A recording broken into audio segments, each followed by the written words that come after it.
E nesse sábado completa exatamente 15 anos da criação Lei Maria da Penha, um importante ato de combate à violência doméstica e também desigualdade de gêneros. Por isso, hoje, no Jornal do Rio Entrevista, a gente conversa com a secretária especial de Política e Promoção da Mulher no Rio de Janeiro, Joyce Trindade. Boa noite, Joyce. Boa noite, Clara. Queria começar já conversando com você e perguntando sobre justamente essa campanha que vai ser lançada hoje de combate ao feminicídio. Como é que ela vai funcionar? Sim. A campanha de combate ao feminicídio, o Juntas contra o Feminicídio, é realizada junto com a Prefeitura do Rio de Janeiro, a Prefeitura de Maricá e Niterói, justamente com o propósito de a gente estar trazendo informações, estar compartilhando com as mulheres onde elas podem pedir ajudas e também denunciar. E para a gente é fundamental compartilhar a informação, porque dentro do cenário do Brasil, ao longo do ano de 2020, a gente percebeu que, tragicamente, a taxa de feminicídio aumentou em 400%. Então, a gente debater o feminicídio e trazer ajuda para a mulher é um passo importantíssimo para a gente salvar vidas. E qual o diferencial também dessa campanha? É aumentar, por exemplo, os canais de denúncia, de busca por ajuda pelas mulheres? É ampliar justamente o acesso das mulheres aos nossos serviços, Tragicamente, nem todas as mulheres conseguem acessar ou saber onde procurar ajuda. Então, a gente vai estar compartilhando os principais canais de informação e de denúncia, e muito também compartilhando que as mulheres não precisam necessariamente denunciar, mas que elas podem pedir ajuda no Centro Especializado de Atendimento à Mulher nas 3 cidades. Por exemplo, na Prefeitura do Rio de Janeiro, nós possuímos um abrigo sigiloso, e muitas mulheres não sabem que existe um abrigo para elas poderem ir caso de extrema violência que elas estejam passando dentro de casa. Então, o principal objetivo dessa campanha é que em todos os veículos de transporte, nas 3 cidades, seja anunciado justamente o acesso aos canais de denúncia, em especial os canais para elas conseguirem pedir apoio, ajuda, enfim, todo atendimento especializado para elas conseguirem sair do ciclo da violência. E é importante se destacar também, como você falou, os transportes públicos, que não só de violência doméstica, mas nos transportes principalmente a gente vê que as mulheres se sentem muito intimidadas, sentem ali assediadas muitas vezes. Vocês têm ouvido muitas denúncias a respeito disso? Qual a importância de usar o transporte público também como canal para essas mulheres? Muito bom. A gente, no caso, cada vez mais tem ampliado o debate de todas as violências contra as mulheres, E uma das violências que temos debatido é justamente o assédio no transporte público. Recentemente, junto com a Secretaria de Governo e a Secretaria de Transporte, nós lançamos a campanha de enfrentamento ao assédio no transporte público com esse propósito de ter um canal de notificação. E foi uma parceria junto com as DEANs do Rio de Janeiro, para que as mulheres consigam ali denunciar, notificar, a gente consiga mapear onde é o maior índice de violência, o maior índice de assédio no transporte, e a partir disso a gente trazer medidas efetivas junto ao município, junto às vias de transporte também, enfim, porque a gente sabe que essa é uma violência muito cruel, pouco identificada, Porque a gente, enfim, é assediada no nosso dia a dia, muitas das vezes não sabemos como identificar e muito menos como notificar, Então a gente está muito nesse propósito de trazer para o debate da sociedade todas as formas de assédio e de todas as violências, para que a gente consiga enfrentar efetivamente na sociedade todas as formas de machismo que a gente passa no nosso dia a dia, inclusive no transporte público.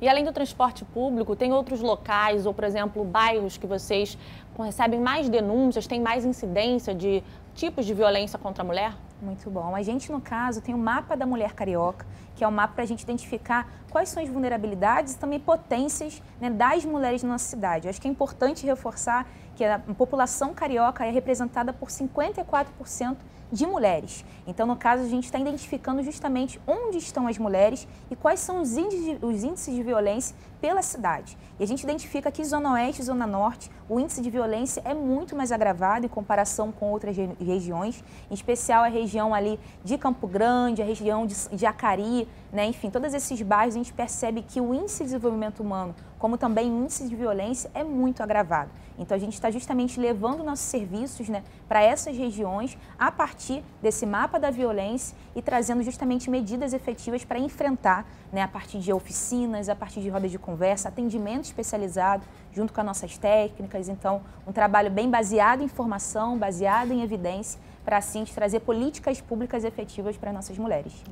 E em relação à pandemia, né, como você falou no início, a gente notou um aumento, né? Começou lá no ano passado, ainda seguimos, né, na questão do combate à pandemia e teve esse aumento, né, de violência doméstica, desse tipo de crime, a importância dessa nova campanha justamente ainda em processo de pandemia. Exato, a gente percebe, né, que a gente, enfim, está dentro de um cenário de pandemia, muitas mulheres passaram mais tempo dentro de casa junto com seus agressores, né? A gente passou um processo de isolamento social que foi fundamental dentro do contexto, né, da pandemia do Covid, mas a gente sabe também que a violência se agravou diante disso tudo, até porque também as condições, né, de vulnerabilidade social também se expandiram no nosso país. Então, a gente precisa trazer medidas cada vez mais concretas nesse pós-pandemia, né, nessa retomada da cidade. É um estudo que cada vez mais a nossa secretaria tem realizado para conseguir atender essas mulheres nessa retomada da cidade. Quais vão ser os efeitos com essas mulheres? O que vai acontecer?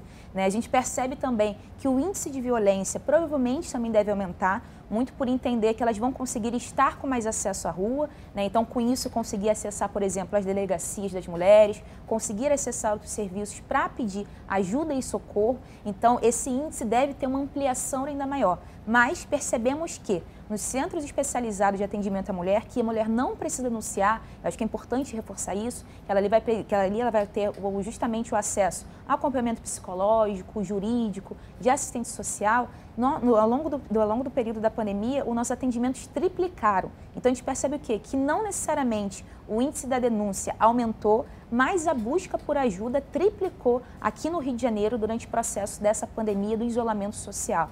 Então, para a gente estar construindo uma cidade, né, que pense as mulheres, desde o transporte público, a saúde, a educação, enfim, construindo, né, ações para que ela consiga ali, se empoderar, para que ela consiga acessar justamente os nossos serviços da prefeitura, para a gente é o ato mais importante de reconstruir, né, justamente uma cidade que tenha a equidade de gênero como a ferramenta de mudança social. É a partir dessa estrutura que a gente está cada vez mais pautando a prefeitura, construindo ao lado do nosso prefeito, entendendo que para a gente combater as desigualdades, a gente precisa pautar a vida das mulheres, né? Porque é o único caminho. Quem é responsável pelas redes de famílias, quem é responsável pelas redes de apoio? Somos nós, as mulheres, né? Quem são as grandes lideranças comunitárias? Somos nós, as mulheres. Então, precisamos pensar uma cidade que a nossa vida seja contemplada e, além de contemplada, que seja impulsionada. Então, um pouco nessa linha que a gente tem trabalhado, principalmente pensando na retomada da cidade nesse pós-pandemia. Claro.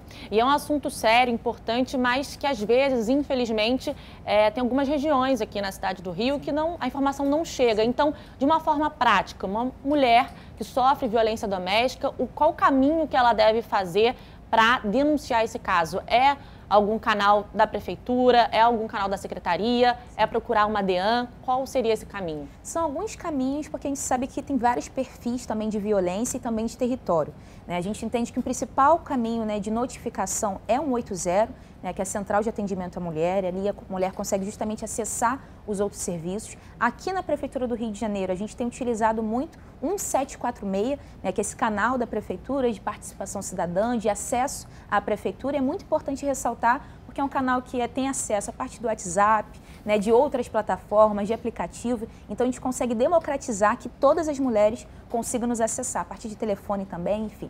Então, a partir do 1746, a mulher consegue acessar quais são os serviços da Secretaria da Mulher, sendo ele o abrigo sigiloso, o CEAM, as casas das mulheres cariocas, entre outros serviços também, e ali conseguir ajuda. Também é importante ressaltar que 197 é um canal para as mulheres fazerem as denúncias e, a partir disso, conseguir a medida protetiva também. É um número muito importante que, durante a pandemia, também foi muito utilizado, porque a mulher não necessariamente precisa ir na DEAN, ela pode justamente ligar para o 197 e, a partir disso, conseguir, né, a medida protetiva, enfim, fazer a denúncia dela. E o 190, que para a gente também é muito importante reforçar, que é um número para casos, né, de violência ali, naquele momento, na urgência. Todas as mulheres devem ligar por 190. Claro que a gente sabe que dentro do contexto de Rio de Janeiro, de periferias, né, do contexto que a gente vive aqui de criminalidade, a gente está cada vez mais buscando também saídas junto às lideranças comunitárias. A gente está justamente formulando uma formação aos líderes comunitários para que, caso uma mulher, né, em um território, em um bairro, né, de periferia ou de comunidade, caso ela esteja passando por necessidade, por uma situação de violência, as lideranças comunitárias vão poder encaminhá-las diretamente também para a nossa secretaria. E assim, a gente democratiza o acesso, democratiza a informação e conseguimos, no final, salvar vidas, que é sobre isso que a gente está falando, né? E emancipar as mulheres para que cada vez mais a gente tenha vida e vida com dignidade, né? Acho que passa por isso também.